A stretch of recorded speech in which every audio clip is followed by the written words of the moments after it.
Okay, very good afternoon, ladies and gentlemen. Online, offline, real life. Welcome to the panel on Asia. Welcome to Asia. If I were Elon Musk, a rich man, I would have offered you free tickets to Asia.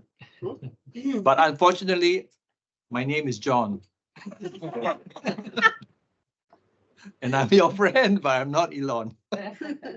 So we are going to dive deeper. Although the context is in Asia, we wanted to bring out the process of partnerships in the spirit of collaboration. What does it mean to partner? And in my distinguished panel, we have youth workers, academics, and practitioners who will share with us their experience from different angles. What does it mean to have a partnership? What does it mean to be successful in partnership? And also, if we are honest with ourselves, what are the pitfalls and the failures in partnership? So we thought we just had lunch. So maybe, and Lane is still eating his lunch. Take your time, take your time. But what we're going to do is that, can you find a partner? If you are in real life, now find a partner or something. And those online, if you cannot get into a chat, whatever, write in the chat. What we want you to just explore is that, have you ever been in a partnership? And we are talking about in the context of promoting youth work, right? How was it? How was it like? What were the high points, the low points? But you have to do all this in 3 minutes. Is it okay? And then we will report back because we wanted to hear from you, and then we will then process our experiences. Okay, so Prof. Izimi, you can jump to the side and join the Miriam and Dr. Prof. Bala, and then ladies here, right? And Lane, while you're having your lunch. Okay, so 3 minutes, and those online, yes, you can chat. What were some of your partnerships you have in youth work? Did it work? Did it fail? What was it like? Just put in the chat so that we can get experience. All right, 3 minutes. Let's go. Thank you. I know we've cut it short, just so that, yeah. So maybe would you like to share what did you discuss? High points of partnerships, low points, or whatever. Maybe you want to share? Sure. So in terms of our experience with looking with partners, some of the high points is being able to leverage their networks and resources. So if you're able, especially if it is your younger organization and the other partner is more well established, you're able to kind of glean off of their reputation and status because of that association with them. So you're also able to share their experiences and expertise. So you don't necessarily have to, I guess, recreate the proverbial wheel, you know? So in terms of the low point, sometimes especially when persons are working with young people, they come to the table with nothing. In the sense of like, oh, well, hey, we know you're the young people, come, let's create this project, you know, but without like having a fully formed plan of like what they want to execute, and then we could then add to what they've already done. I think they come and they're like, oh, we want to do this, but then you expect the young people at the table to really create what it is, or how it's going to look, how it's going to be executed. So that lack of planning and unpreparedness can be a low point. And also it can become stressful when expectations change, especially when it comes to things like reporting. For example, like a funding partner where, okay, well, today we want this, tomorrow we want something else. And those sort of like changing expectations in terms of what you expect in terms of reporting, and also in terms of, I guess, unclear expectations on both sides as pertains to the workload and how that's going to be divided and how much they're going to actually contribute into the execution. Right, thank you. Many, many points. So high points, leveraging, low points could be expectations not being met, and all that coming to the table. Wonderful. Maybe the table of professors.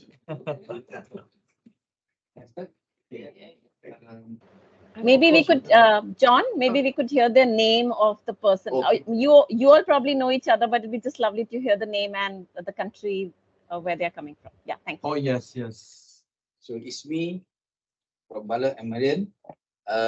Basically, in terms of the high point, we see acceleration of the achievement for something. Together we achieve. Acceleration. Okay. Yeah. Okay. And then of course we have the second one is we have a wider view of looking at something. But of course the low points is there's a lot of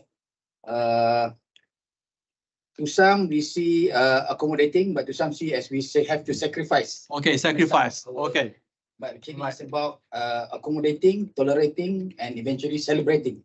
Okay. All right. Wonderful. Thank you. Thank you. Professors, thank you very much. And maybe Lane, while you are we were very negative. Negative sides of partnership. Oh dear. We only explore that side. Okay. So I guess it's counter to what everybody else is saying. Okay. The pros, but we went with the cons of partnerships. We said sometimes partnerships are difficult because the partner the organization that wants to partner with you sometimes doesn't want to compromise. Ah, okay. Yeah, and Okay. then Yes. or every time they come to partner with us, they always expect money, and partnerships are not just about giving money or having money to do something. Yes. Yeah, and the last one was I guess I said all of it. Okay. So still common themes of expectations of unequal positions coming together and all that. Right. Yeah, wonderful. So I'm just wondering, were there any inputs online? Not yet, no. Not yet. Okay, they can come in anytime, right? So it now gives me a responsibility for me to introduce this distinguished panel, right? And so I'm going to introduce them in the order in which they're going to present, right? So right here is Dr. Julfitri. He comes from Malaysia. He has a lot of titles, but I don't know why he only listed down as the chairman of the School for Community and Youth Work Development Malaysia. It is. Oh, okay. Yeah. He has many other accolades, all right, which I will leave him to share with you. And he's going to talk about how partnerships have been in Malaysia and what has it been from policy to practice, right? And the next panelist, we have Dr. Shanta, right? And if I can pronounce his name correct, Abesinge. Yeah, correct. Right? By the way, these are also board members of KWA, right? And Dr. Shanta is the coordinator of the BA in Youth and Community Development Program. He's also from the Professional Youth Workers Association of Sri Lanka, right? And he will be exploring partnerships from the point of view of educational and training institutions to uplift youth work sector, right? And finally, but not the least at all, Ashraf. Yes, on screen. Hello. All right. Co-founder of Prava as well as Com Mutiny. We saw lots of it coming from like Ocean in a Drop and all that. Brainchild. All right. So she will then be talking about how collaboration has taken place. And you will see a natural flow of sequence, all right?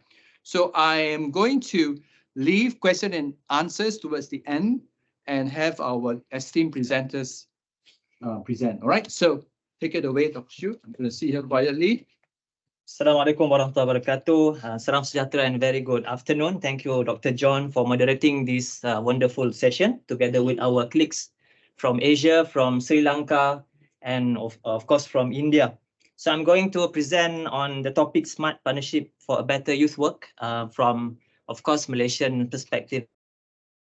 A little bit on introduction on myself. I was the former president of Malaysian Youth Council.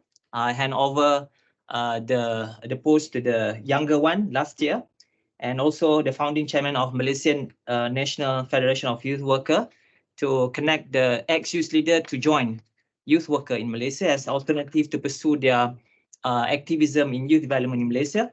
And former community and youth work student, Durham University. I was the British product for community and youth work, and I'm very indebted to UK for teaching us professional youth work.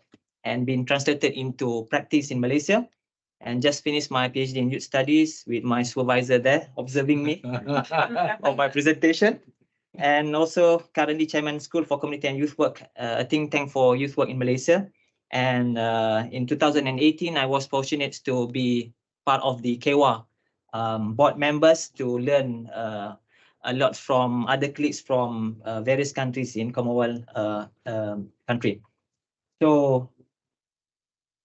So next slide, youth development scenario in Malaysia. In order you to understand the context of the partnership, smart partnership in Malaysia. In Malaysia, we have almost 9.7 million or 29.6% out of Malaysian population.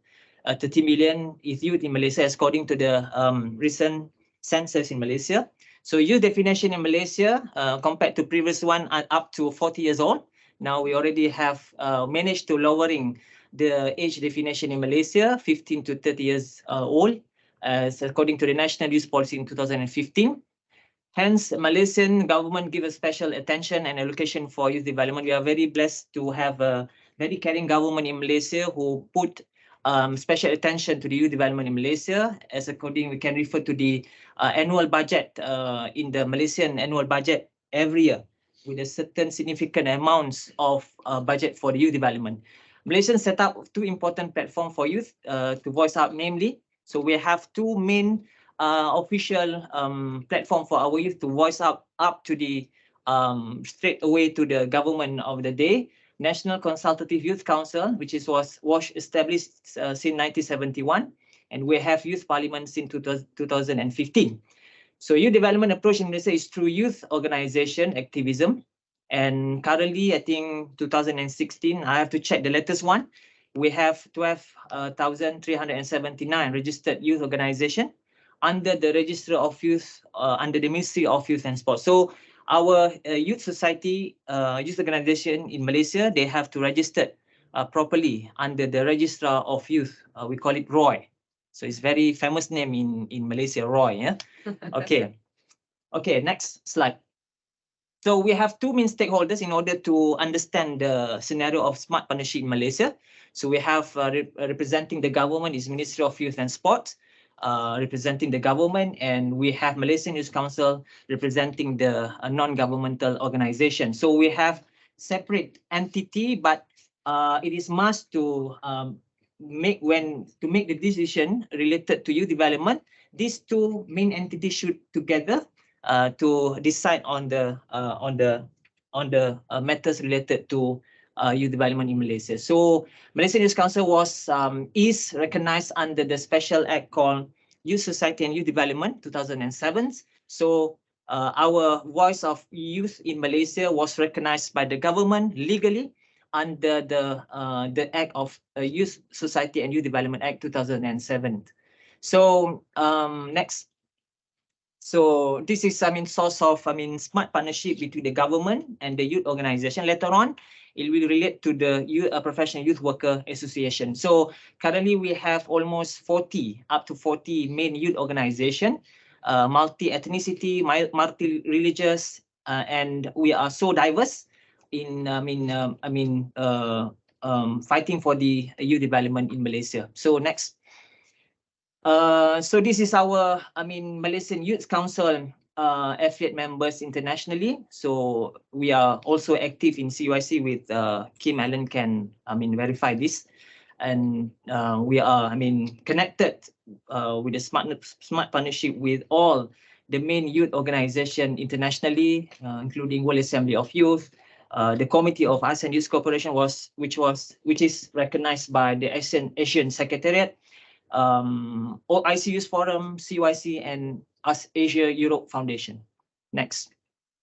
So this is the scenario of youth development ecosystem in Malaysia.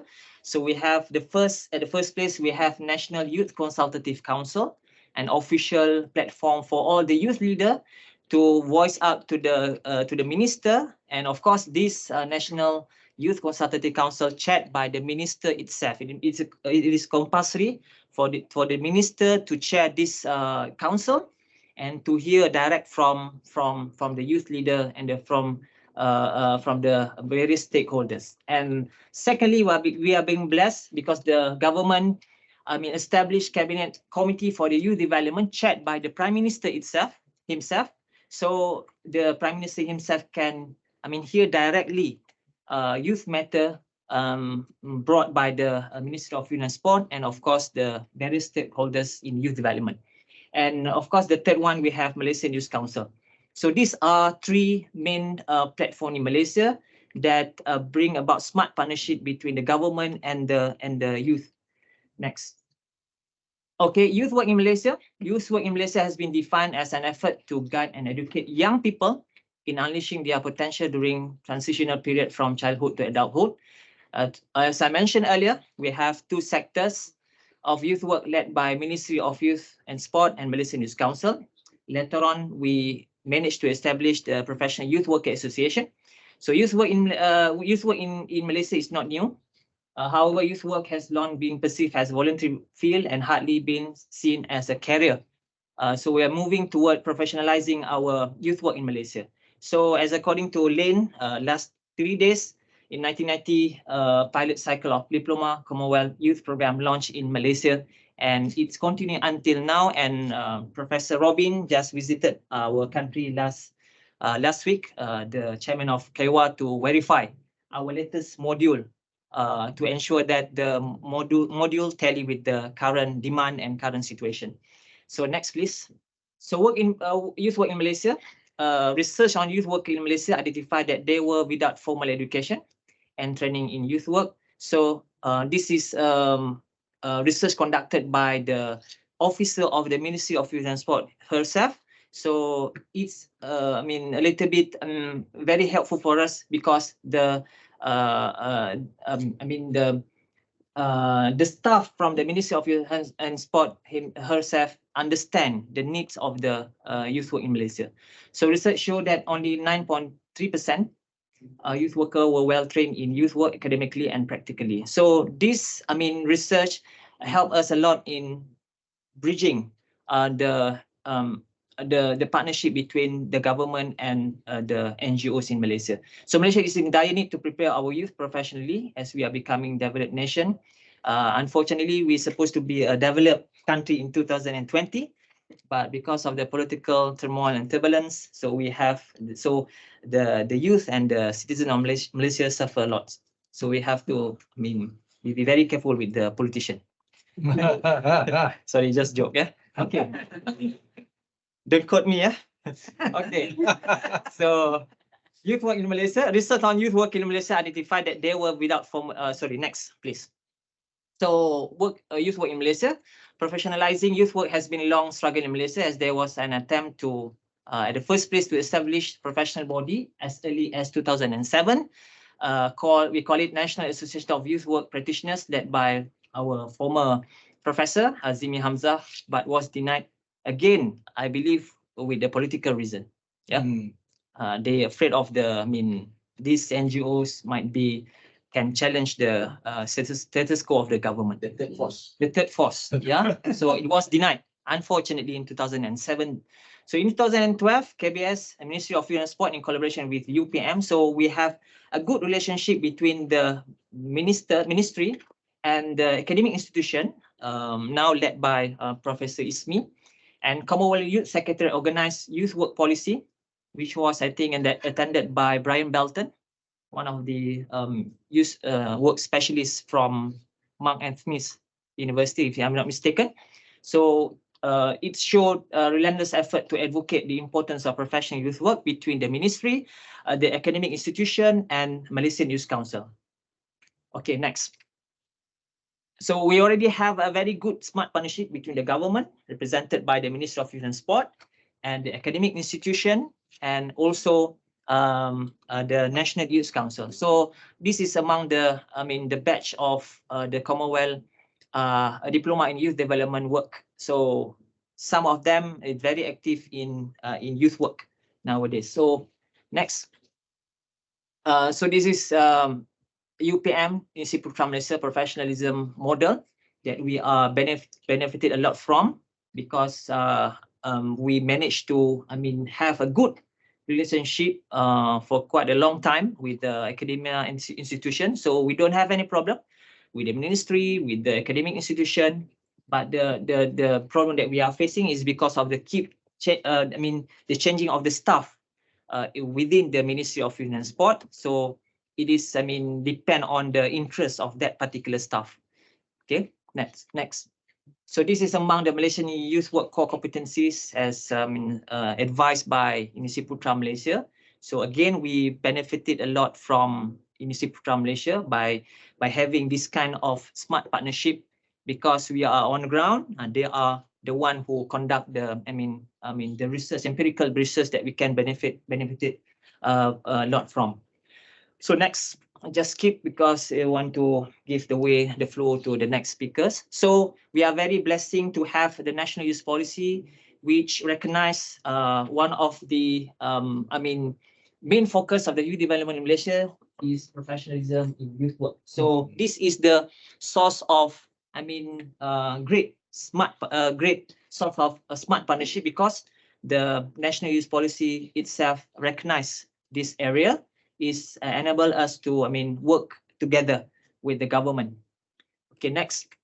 So youth work in Malaysia, by the virtue of National Youth Policy 2015, Ministry of Youth and Sport commission Institute of Youth Research IRIS, which is an agency under the government, an International Youth Center, another government agency under Ministry of Youth and Sport, and together with Universiti Putra Malaysia to develop professional youth work ecosystem in 2016. So again, we have a very good chemistry with them to achieve our main goal, that is professionalizing youth work in Malaysia. So Malaysian Youth Council, MBM, came into the picture and has been assigned to establish Malaysia National Federation of Youth Worker to gather those individuals interested in being professional youth worker in 2017. So we managed to finally, after was denied 2007, 10 years later, we managed to have our own professional youth worker association. So another important entity, Ministry of Youth and Sport, Malaysian Youth Council, and Professional Youth Worker of Malaysia. So these three entities, go together, get along together in promoting youth, professional youth work in Malaysia. So far we don't have any problem. This is the first batch of the professional youth worker. They assigned me to be the chairman for the first chairman, and most of them were the ex-youth leader who. So in the nature of Malaysia, youth leader in Malaysia, they have two options, whether they want to go straight into the politics. Normally, some of them will go into politics, and some of them wish to continue their activism in youth work, so they will join this new platform for them. So after 30 years old, they can join. So it is a good flow of combination between Malaysian Youth Council and the professional youth worker, the flow of the talent. Soft landing, yeah. And even sometimes hard landing for them. So, okay, youth work in Malaysia. A motion was passed in AGM of Malaysian Youth Council 2016 to establish this professional youth workers. So the youth leader themselves willing, to establish this professional youth worker. So FKPB was successfully registered under Registrar of Society. We call it ROS. Just now, Roy. Yeah, this one is ROS. Okay, so in 2017, so FKPB served as a platform for youth leaders to pursue their passion in youth development and youth work. So Malaysian Youth Council has been constantly promoting professional youth work by emphasizing the importance of innovation in youth development. So Malaysian Youth Council has been promoting the establishment of youth center together with professional youth workers, especially in high rate crime area, by introducing Positive Youth Development Center. And we have another partner from the local youth center who also promote this PYD. Okay, next. Among others, our program in the professional youth work to focus on the needs, not in education, training, and employment. Okay. Next one. Okay, this is our first attempt to go together with the KWAL soft launch of the professional youth worker by celebrating our November festival, Youth Work Week in UPM, Prof. So we at that particular time, the team is empowering youth people through sport and art. So we seize the moment with all the, the runners by promoting to them. We are here together with you to, promote professional youth worker.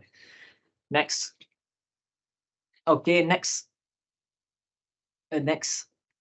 So I was appointed in KEWA, and I'm been blessed, to work together with Shanta, Dr. John, Ash, and Robin as the first member from Malaysia to be elected, appointed into KEWA. This is our picture in Sri Lanka. Shanta, you were there? No. You was not there. You were not there. Okay, this is the the first cohort of KEWA members. Okay, in Sri Lanka. Next. So I'm representing KEWA. So we have a good partnership with KEWA, and Robin assigned me to attend the Commonwealth Senior Official Meeting of Youth Asian region in Brunei, and I was representing KEWA and share some of our experience in that particular meeting. So we already built international smart partnership with KEWA. So next, please. So internally, we managed to organize our NOS, National Occupational Standards Skills, to further pursue to promote youth work among the youth worker. And this is because of our good relationship with the Ministry of Youth and Sport and an agency under Ministry of Youth and Sport called IRIS, Institute for Youth Research. So this is our partner in promoting youth work. So we managed to have our NOS in Malaysia. So now is the time for us to promote seriously youth work in Malaysia. So next. So this is way forward as a conclusion. Developing professional youth work ecosystem with various stakeholders. So we have to, in order to ensure that our big agenda promoting professional youth work is success. So we have to, develop a good ecosystem with various stakeholders who actively, developing our young people to be on board. We have to ensure no one left behind in terms of promoting youth work. So we managed to, as I mentioned just now, we managed to develop NOS. Those who are interested in, being a youth worker through a TVET pathway. So we have academic pathway in University Putra Malaysia.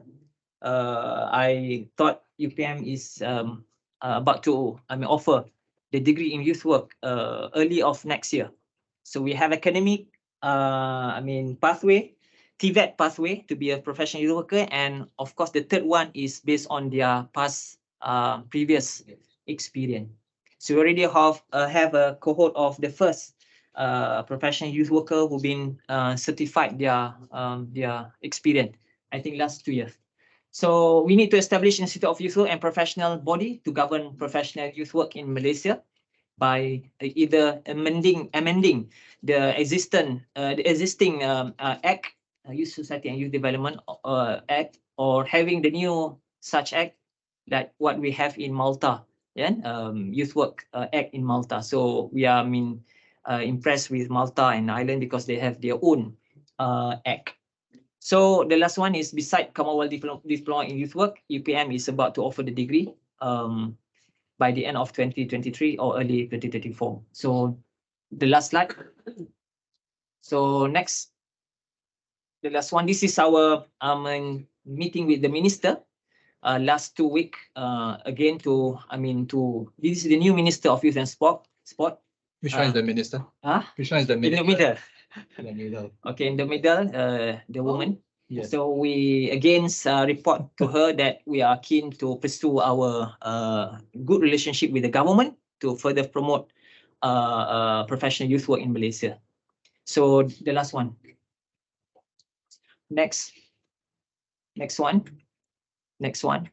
So this is in conclusion, our ecosystem in Malaysia. We have a very good and smart partnership between various agency. This side is from the government side, Ministry of Youth and Sport, Institute for Youth Research, and an agency under the ministry, and also, of course, IYC, International Youth Center, again, an agency under the Ministry of Youth and Sport. So we have from the youth leader side, we have Malaysian Youth Council who is very active and close with us. And we have KEWA at international level. And we have academic institution, University Putra Malaysia. And we have a local ground youth center, Adab Youth Garage, which is very aggressive and active at the grassroots level, establishing their youth garage to further adopt our space and living space for the youth. So when we, advocate to the Adab Youth Garage about the importance of having professional youth work, they adopt and they adapt our ideas, and they already implemented the ideas of having professional youth work apart from having safe and living space for the youth. And we have FKPB, SPKB, and also the NGOs. So that concludes my my presentation. By having this kind of ecosystem, good partnership between the government, the NGOs, the academic institution, and of course the international institution like KEWA. Thank you. Thank you. Over to Dr. Shanta. Okay. So very good afternoon. So my name is Shanta. You can call me Shanta. So thank you, Chair. Yeah, give a brief introduction of the speakers.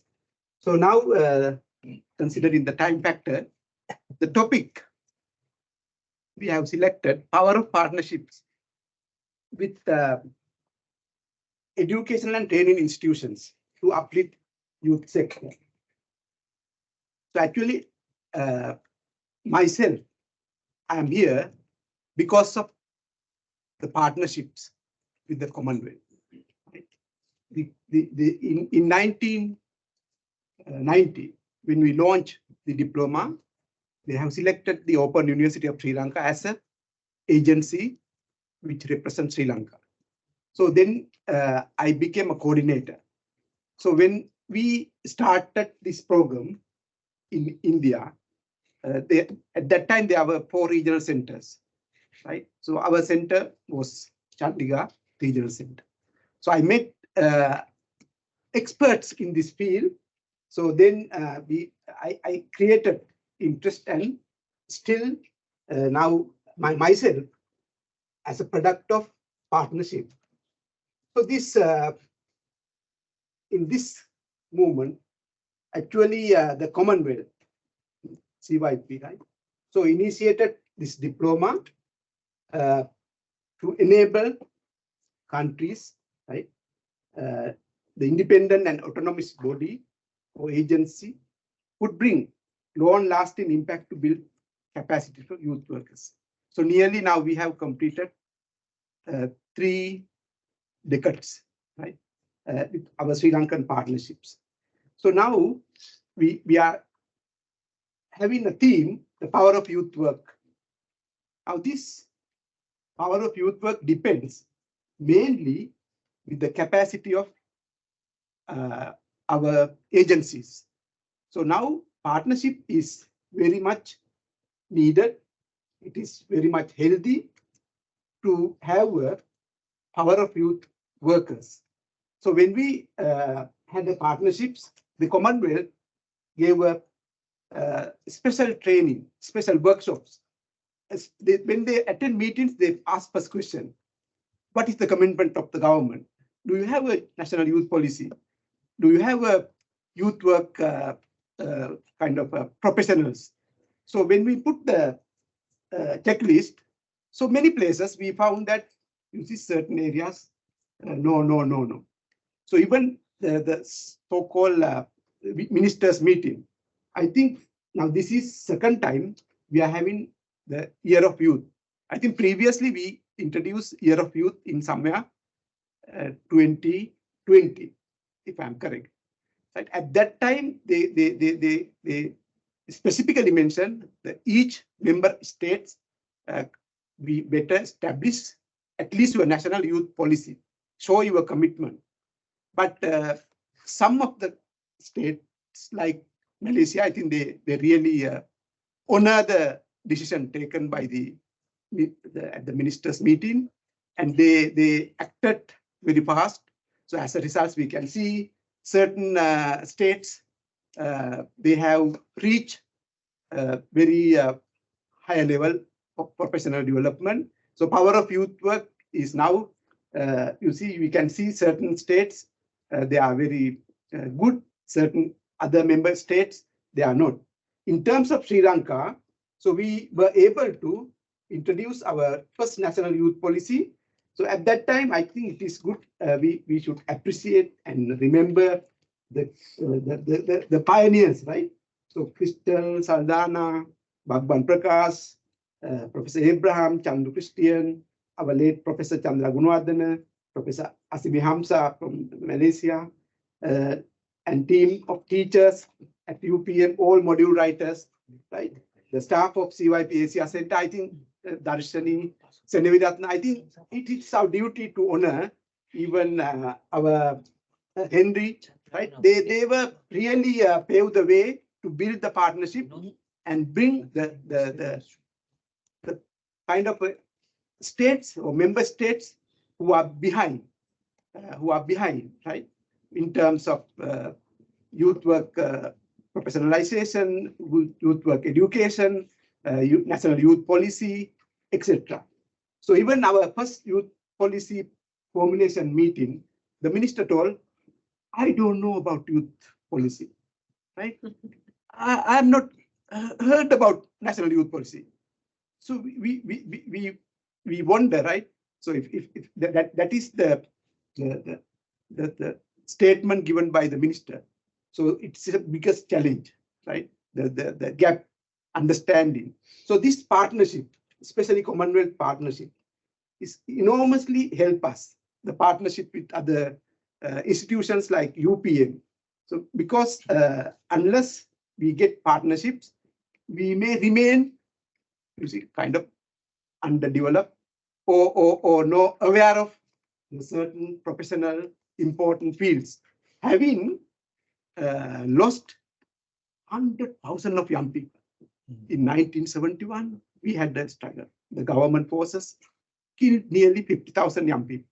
Then again, the North and East, the kind of the ethnic-based riots, continuous nearly 30 years. Another nearly 70,000 young people.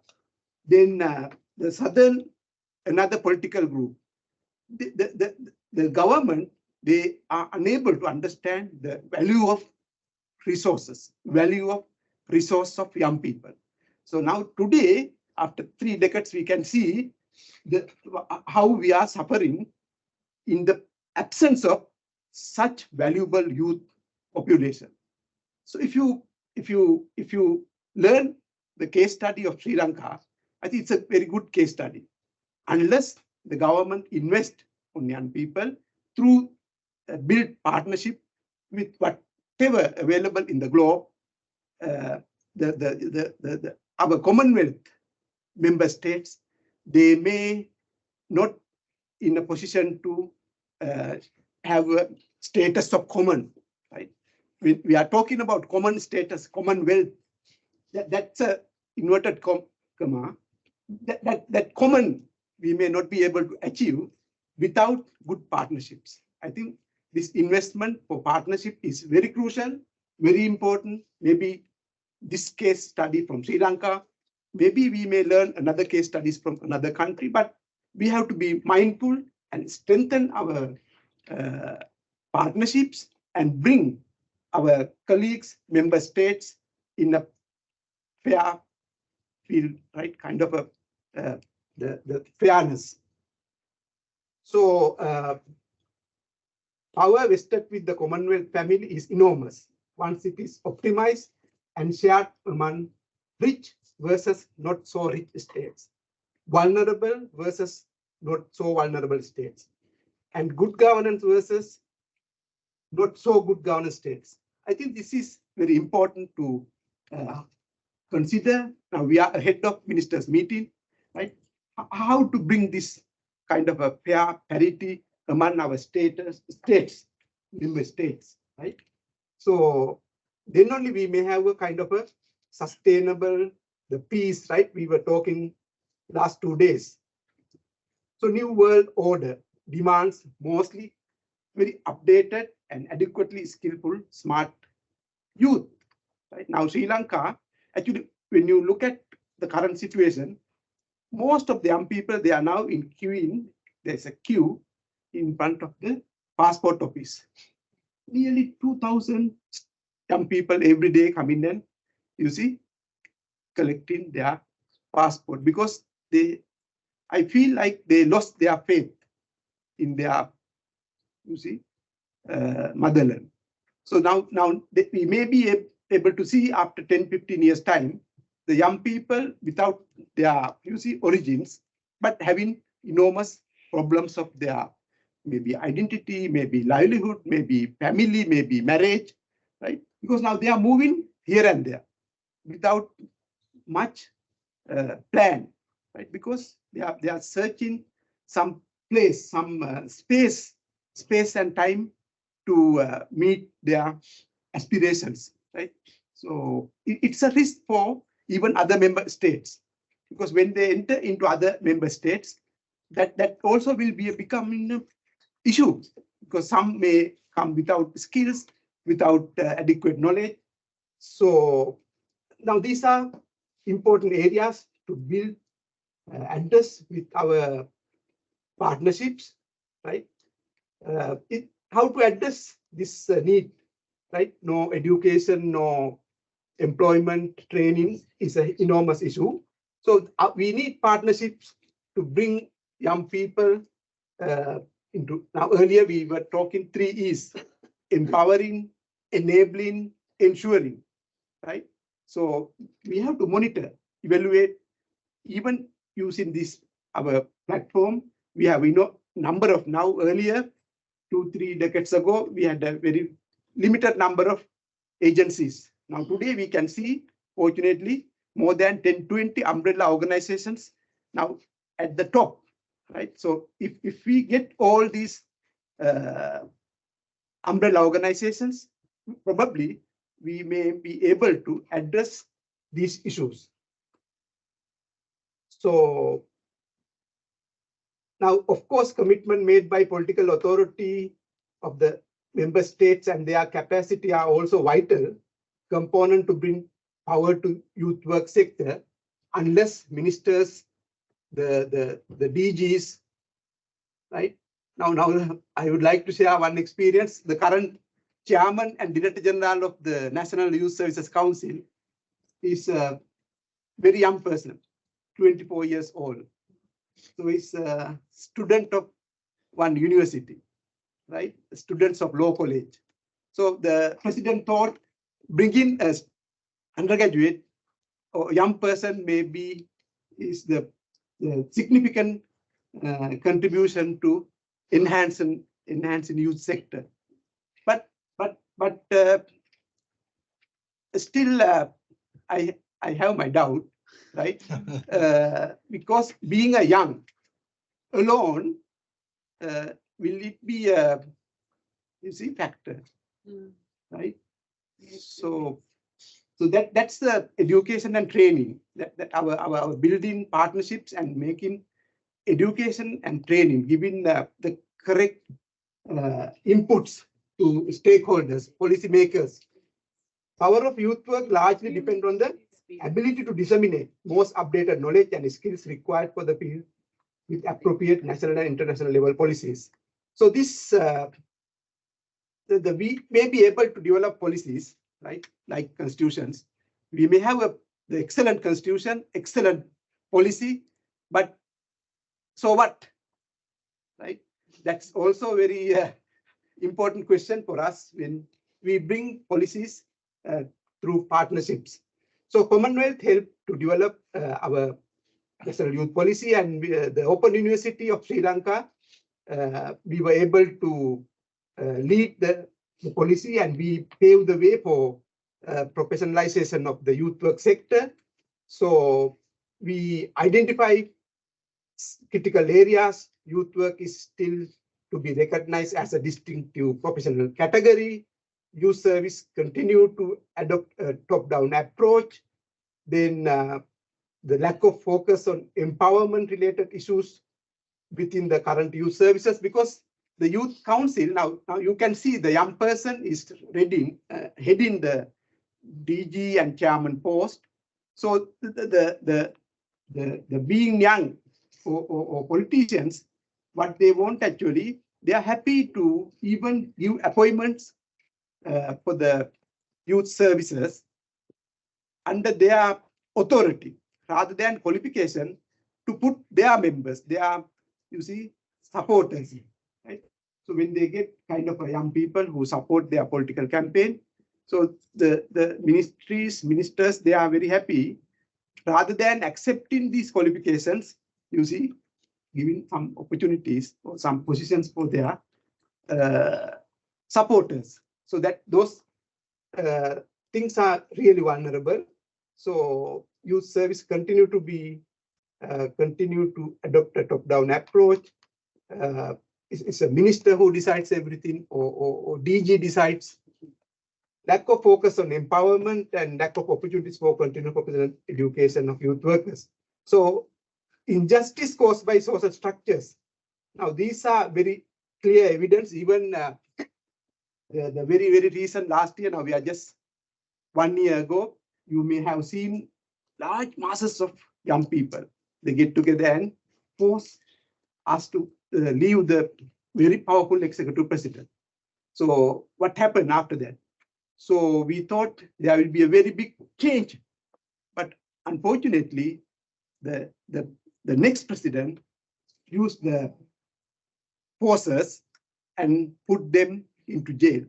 Right now, if you want to go to the street to protest, you have to get permission, right? Or before that, government get some kind of a notices from court order, right? This area you have no right to do protest, right? So these are currently the local scenarios. So anyway, we recognize national youth policy. Through national youth policy, we were able to give more attention to youth work sector, right? So with that, we were able to build the youth work sector. So we have a diploma program. So now that also we translated, because we had a war, 30 years war. The many youth workers or community workers, they were unable to study their second language. So we did these things because of partnership. So partnerships are very significant, and it has significantly influenced the youth work sector in Sri Lanka. So now we not only Commonwealth, then we were able to manage in our resource gap, connecting with PRAVA, connecting with the Commonwealth Consortium, connecting the University of West Indies. So we were able to further enhance our diploma also after establishing this Professional Youth Workers Association. So it is registered as a kind of a company act, right? So established this one 2015. So conducted our TOTs using OID. Yesterday, we have seen how the PRAVA and community, they have developed their training module. So that training module we have now establishing this Professional Youth Workers Association. We are conducting using that OID many TOTs. So one of the diplomats also board member who was also awarded the Commonwealth Youth Work Award. So we have strategic plan for 2022-2025. So this is also one more minute. Okay. So this collaboration, right? So Commonwealth, PRAVA, NGOs, ministry, PAIVA, right? So our Professional Youth Workers Association. So we want to highlight having this collaboration, cooperation with the Open University. That is one model one example from Sri Lanka. So one can see the significance of collaboration, partnerships among resource persons, entities, the agencies who wish to strengthen the youth work sector. So even now OID training is embedded into our degree program. So we have updated that. I may have 1 minute, right? So there are many challenges: tutor training, institutional capacity, lack of scholarships, commitment of the government is very serious issue. Now, as I told you, high rate of migration. So in conclusion, as we discussed, collaboration is a must, right? So that is very important. Resource mobilization, advocacy, professionalism. So with this, we may be able to enhance education and training, because we are in a scenario of, I think globally, we may not get many resources for social science education, right? So we need partnership very significantly in the context of low budget for low attention for social science education, but our field is social sciences. It is very vital for a peace and sustainable, right? So with this, I will wind up. Thank you very much. Yeah. Thank you. So next up is Ashraf. Ash, you there? Coming on soon. So as Katie is getting on, thank you so much everyone for being here. Lovely to hear your work, Ju and Shanta, and thanks John for bringing us together. I'm bringing to you experiences from India and a little bit shift. I'm not really going to talk about youth work in a very classical sense. I'm going to talk about how the existence of a coalition and a collaboration strengthen youth work and strengthen the youth work ecosystem. So we'll just go ahead. Next slide, Katie, please. Yeah. Kanika was supposed to present here because I wasn't well and I wasn't thinking that we will be doing it online. So anyway, but that's okay. I'm Ashraf and presenting it with along my members, and I'm here representing Community, the Youth Collective, and Varta Leap Coalition. Next slide, please. I'll try to be fast because I think we're running out of time. We'd like to have some discussions.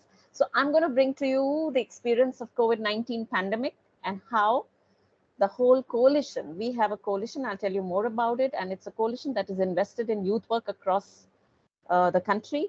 We also have invitee members like Lane and others from across the world who are who join us for guidance and are part of the larger ecosystem.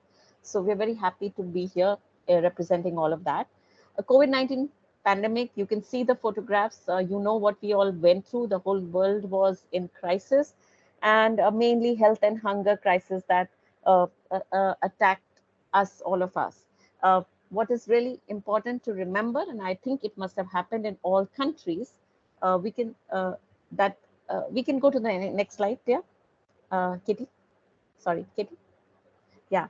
So before I get into COVID-19, this is our coalition, 20 states, 140 organizations, 243 members, and the members come from across all sectors. You can see the little circles there. There is Community, the Youth Collective, which is a collective of youth workers, practitioners, organizations. And then there are these other organizations in the coalition, which are UN agencies, academic institutions, people from the corporate sector, and also some founding donor organizations. So this is our collective. This is our ecosystem of the Varta Leap Coalition. Varta Leap, you can go ahead. You're right, Katie, you're doing well. Varta Leap means dialogue, leap means to leap across, and Varta is in Hindi. And Varta Leap Coalition was set up to bring stakeholders across different communities to dialogue and leap across their boundaries to invest in youth work. So that is why it's called Varta Leap, and we want to break through the silos that all of us have become, civil society, the government, the public sector, private sector. And the idea was, how do we bring everyone together and try to create an open space where we continue to invest in young people, because we want everyone to invest in young people. It's not just a youth worker or a youth organization's job. That's our mission. Coming back to COVID, so what we saw, this coalition already exists, and you must have seen in your own countries, I'm sure, the first responders for relief, for people to go out on the streets for getting oxygen cylinders when we had the crisis, or making food available where there was a crisis, where communities were without food because of absence of transportation or marginalization. So many things were happening. We needed oxygen cylinders, we needed food, we needed medicines, we needed just protection, and we needed just information to be shared on how to deal with this. And in a country like India and like many other countries here, remote access is not possible. You cannot do a centralized engagement. And we found that the first responders were young people. And they were young people in our ecosystem. And even as we as youth workers and organizations were so paralyzed, I mean, all of us were paralyzed in terms of, okay, what do we do? And we were just trying to recover from the shock of COVID happening. But we found that the young people were out there as volunteers, ready to serve. And that's what we know about young people. And it was their move that really inspired us to get together. When we saw, oh, the young people in a community are out there, immediately youth workers had to follow.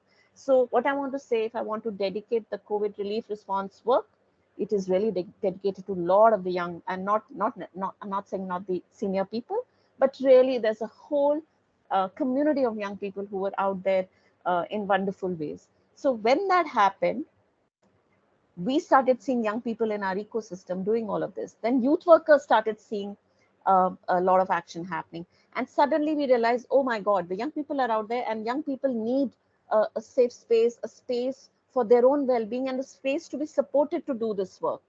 And that's where the youth workers came in. And that's where then the Vartalip Coalition, I have to say, we followed the young people and the youth workers.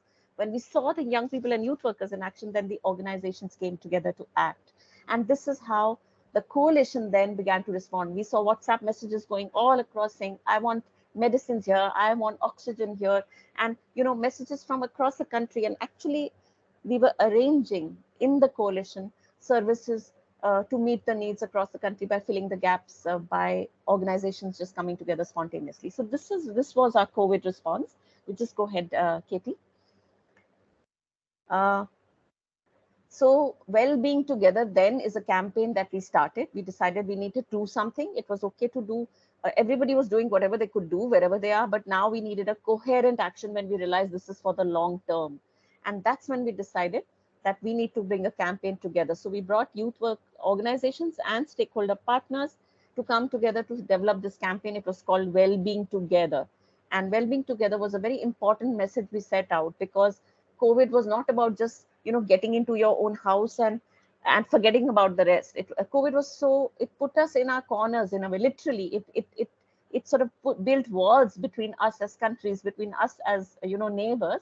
But we put out this message. So it was about the narrative around COVID. We wanted to say that we can solve this problem if we look at our all collective well-being together. And that's what Satnirbhar means in Hindi. It means interdependence. It means relating with each other. We wanted to use the COVID crisis to revive the spirit of togetherness through youth work. Let's go ahead, please. Thank you. So again, just a little bit how it happened. Young people in partnership with communities for relief, then youth workers getting in to support the young people, because then naturally they needed support, they needed guidance, they needed space for their own well-being, and then the organizations following. What you see below is a whole range of organizations that are members of the Vartalip Coalition who were behind this initiative. These are youth organizations plus organizations across all sectors. And right now in my presentation, I just want to bring that out, what it took for us to do this campaign. So these are typically all the youth work organizations, what you see at the bottom, that were part of the initiative of relief on the ground. Let's go ahead, please. Next come into line when people see dedicated work, when people see young people in action, youth organizations action, naturally support follows. All of the people that you see below are our solidarity partners. What we really mean is these are the organizations that funded youth organizations to provide relief work across the country in every which way that they could. Some of them supported in kind, some in cash, some supported the coalition directly, some supported the members directly. So we found many different ways, as long as resources reach the right place in whatever way. The coalition helped create a system by which funding agencies could access, because funding agencies had the resources, but they did not have access to the community workers on ground, and the coalition became a space for giving them information and a via media to make that happen. So these are some of the best organizations that really championed our effort. Next. Some of the partnerships in relief. So I just want to share some of the impact where 500 lakh means 100,000. 500,000 people were supported by health initiatives. 100,000 and over people were reached with relief, with food materials, meals. And about 800,000 kgs of rations were distributed, dry rations, across the country through this collective effort. The photographs are all really actually young leaders and youth workers on ground. Let's go ahead. I want to celebrate and take this opportunity here, our partnership with Yuva. I feel the UN agencies where they are active, where they are supportive, and the UN agency UNICEF in India is very, very active. They have set up a collective called Yuva, which is dedicated to bring stakeholders around youth leadership, investing in young people together. So this is a big celebration I want to share. And Yuva, UNICEF Yuva program, they came in and actually then gave us a very brilliant support, a very timely support. And they came in with a big support to say, how do we look at well-being of young people in this whole process? So suddenly from relief, we were moving to recovery and resilience. And UNICEF was a big partner in that. And now my last few slides will tell you about what we did with young people, what young people did together. Yeah. So in the recovery, so with this, and I want to just say, I think it was one of the much needed intervention. While all this relief was going on, there was a lot of need for well-being of young people and well-being of youth workers. When you're on the ground and servicing and working so hard to in a very difficult circumstance, this becomes critical. And somehow most relief work, we don't look at what relief workers need. And because we are youth workers, we recognize that. We recognize and we are trained to recognize the need for youth resilience and well-being. We developed two interventions. One was Togetherness Table, and the other was QK National Championship. I will just explain to you a little bit more. The numbers are here first, but I need to explain to you. So we can go to the next slide, please. What are these interventions? And then I'm going to close. Togetherness Table was an online experience. Remember, we are online. We can't meet each other. This is all happening on Zoom.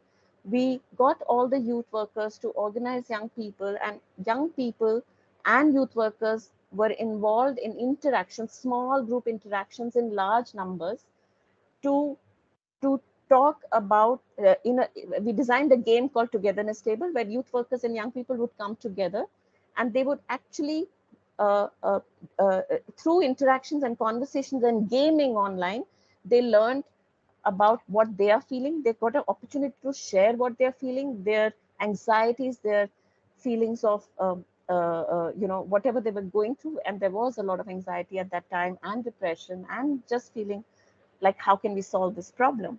So they got a chance to talk with each other through this game. And we also built a design around it where they could learn how to switch their feelings and to move towards really, we use well-being methodology to move towards engaging with themselves better. So it was a beautiful intervention that brought intergenerational groups together, young people and youth workers, to talk about what they were going through and how to deal with that, which is something I think which is quite much needed and much celebrated after that. So this was Togetherness Table.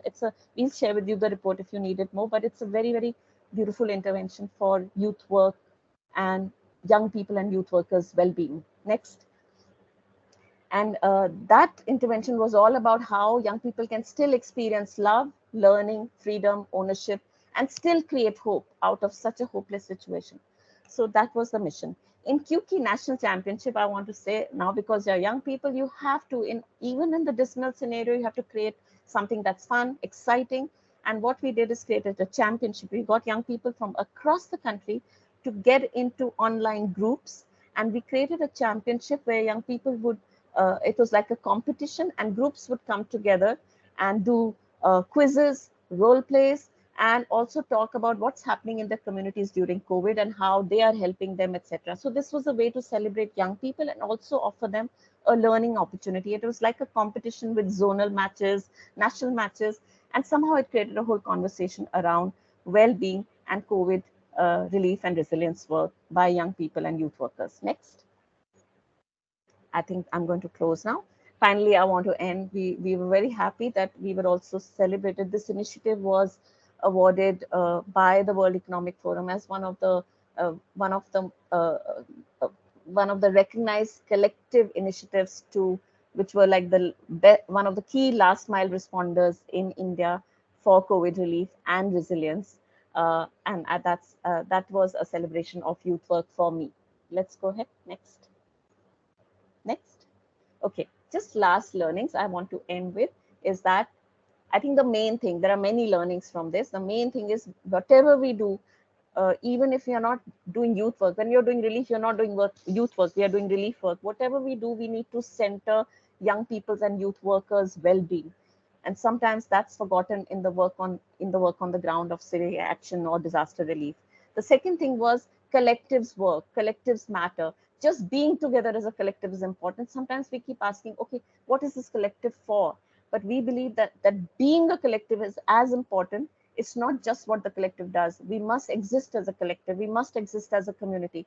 And that is what we want to bring as a message to this meeting, that for Commonwealth, for us, just being a community is important, where we bond, we learn together. And then when a crisis happens, we are together. And that's the most important message of COVID. If we have learned that we need to be together, we need to break our boundaries so we can deal with whatever comes our way together. Thank you so much.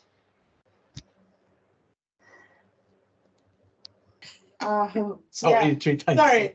So yes, I know you spoke about the work that young people did in terms of protesting the last regime and then the backlash that ensued. I guess my question would be, what has been done or is being done in terms of like the international community kind of speaking out against that injustice, and what could be done from young people around the world to kind of stand in solidarity and bring awareness to the issue of young people in your country. And to Malaysia, one of the questions that came up in my session was around young people who are part of I guess politically exposed or part of partisan politics, their role in national youth councils and institutions. And I guess we really kind of dived into like the negative impacts of that and the fact that, there's a slew of things that can happen. So how do you all manage that? Or is there, I know you said that persons either go off to politics or they join the association. How do you all kind of manage and cope with those challenges? Okay, maybe Dr. Chanta first. Yes. Thank you, Suni. Very interesting question. Now, the international agencies, probably like Commonwealth or UN agencies, even just before this lunch, we had a session, how the space given at the UN Council for young people, right? Especially engagement of civic and political rights. So whether we have adequately recognized and whether we got the space where young people are safeguarded, right? So that's a very important question. I think our next attempt or next step should be get some ratifications at other agencies where they have a mandate to maybe ratified by the local member states, if it is Commonwealth, if it is UN, whether the legislative agencies, they force them to kind of ratify certain rights of young people. So I think that is the area yet to be covered. Thank you. So we have three types of youth leader and youth activists in, of course, in particular Malaysian Youth Council. Those who interested in politics, so they at the same time they're joining the political party, and at the same time they are joining the youth organization. So that is the first cohort of the youth leader in our our platform. And of course, the second one, those majority on the fence, they are in undecided waters, neither with the government nor with the opposition party. So they are representing a large number of the youth in youth development. And of course, the third one is those who with the opposition. So with the government, with the ruling party, those who are majority in the middle, and those who are with the opposition. So our policy in, helming Malaysian Youth Council, we always emphasize on being non-partisan collectively.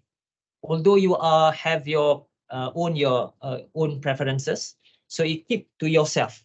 So don't bring your political ideology into our collective setting. So we are always reminding them. So we are collectively non-partisan, but we celebrating the diversity of the political parties activists inside our organization. So without denying that in the realm of the modern democracy, we should celebrate whatever they decide to choose.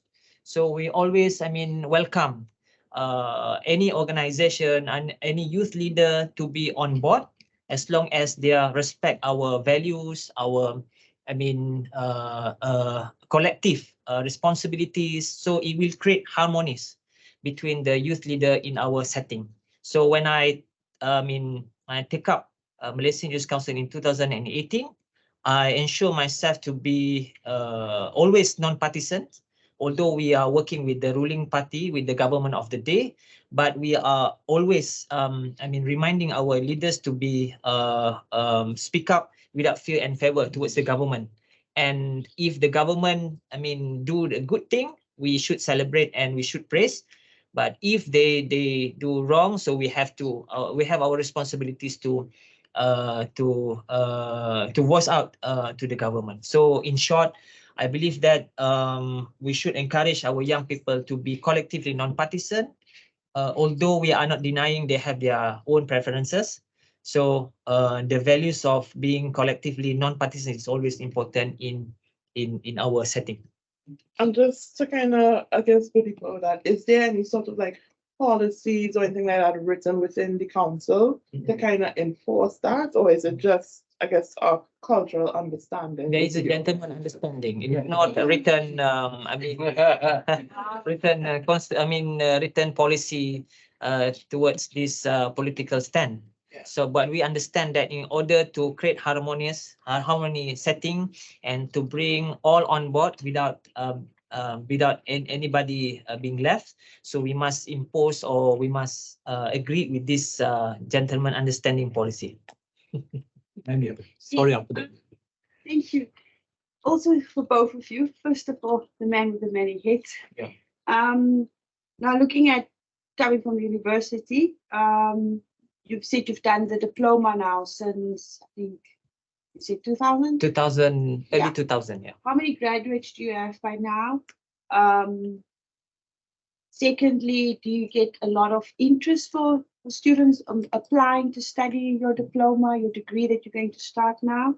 How do you market, to get them that high interest coming your way? And is there a career path already set out for students, when they start, where they're going, and so forth? Secondly, now your other hat. Still with me or Shanta? Okay. In your presentation, you were talking about you've done research on youth workers, so that they, not very skilled. When you did that, did you also look at the job description? How's the salary looking wise? Just to hear background from your side, because I want to congratulate you that you guys have gotten to in your country to professionalize youth work. I think in your country. And that's in a nutshell for you, and then for a doctor. You mentioned that you've done the Professional Youth Workers Association. You've established that. Does that mean you've also professionalized the career youth worker in Sri Lanka? That's it, yeah. Oh yeah, sorry, it's Imogen from Namibia. Yeah, I can divert that question to our official representation from Universiti Putra Malaysia, because Universiti Putra Malaysia is offering the course Oh, Okay. Just a quick one. Yeah. So actually we already have reached our 8 cohorts now. Totaling graduates, we have 105 students. Basically, our approach is top down and bottom up. When I say bottom up, is we open market, get the NGO practitioners to come in as our student and graduate. But we also work top down by approaching the federal government and the state government, looking at their youth and sports officer who do not have the youth and sports background to undertake this diploma. And so basically for them, it's a clear pathway. But for those from the NGOs, they are still shining as NGO leaders. And we are using their testimonies and their, success stories to improve our program and to attract more candidates into our program. I think that's the real challenge for us to create the market for the professional youth worker to be in. So we don't have any problem with the statutory so-called youth center because it's been covered by the government. But we always emphasize and always create an awareness among the community to, finance the non-statutory youth center, especially run by the NGOs, by the youth leader and so on, because it's very important to show the, evidence to the local community that by having this kind of youth center with a professional and well-trained youth worker, it's managed to reduce the problem of crime, especially among the locality and the neighborhood. So one of our pilot project in one of the area in Malaysia, so it shows that we managed to reduce the activities of selling drugs, especially around the when the youth center been established for the past 10 years. It's proof, empirically by the statistic that we read from the anti-drugs agency. So they agree with our project and they plan to to collaborate with us by having this such youth center could reduce the crime and the drug problem among the young people. So we have to, in short, to show the proof to the community the needs of having this kind of full-time setting of youth worker and youth center might help them in terms of, especially not only to cater the problem of the drugs, but to fulfill the leisure time after the school. After the school time, especially after 2 o'clock, it might help a lot, especially the parents, to cater the leisure time of the pupils. Thank you. Dr. Shanta? Yes, in terms of professionalizing, the last 3 years, actually, we couldn't deliver many things because one is East attack, you may have heard. Sri Lanka, we had a bad period. Then COVID came. And especially, there is a glass ceiling, right? Now, this glass ceiling, as I mentioned earlier, the Public Service Commission, now together with the Ministry of Youth Affairs, so we are arguing a case, but the political commitment, right, is actually little behind. So last 3 years, it is somewhat slow. Maybe next 2 to 3 years, our advocacy is actually getting kind of a amendment where necessary in the Public Service Commission. Thank you. Thought one, because we are time ready. Dr. Shanta, I share your concern about the importance of youth work on your youth. How you see the power of youth work to empower and to convert the brain drain of your youth going abroad, the diaspora, into brain gain? A very good question. Actually, now this, after COVID, now we are actually having the bigger disaster, economic crisis. Right? So now this is kind of an international agencies. Now we are heavily governed by IMF, right? There are conditions and there are loans and there are kind of interventions. So unless we address these macro certain issues, right? Now we are talking heavily about youth work sector, right? So we also have another level, right? The policy level. So unless your member states, if they are unable to nurture the kind of environment where young people feels that, okay, I can meet my aspirations in this land, right? Now to bring that, right, the things what we are actually we should do with bigger partnerships, how these maybe, as I mentioned, maybe vulnerable states, member states as a partnership with maybe international agencies, Commonwealth, the youth ministers meeting, or some other, the overcoming these external, the kind of now one way certain negative influence, enhance the positive influence. I think that is the way forward, right? Identify negative influences and minimize, mitigate them. Meanwhile, enhance the positive influence.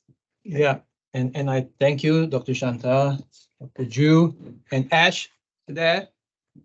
It's been quite an afternoon for talking about partnerships, and I believe this is just the beginning, and we'll continue to ask you to, continue your just checking with each other, right? So with that, help me, give our thanks and appreciation to the panel. Thank you very much.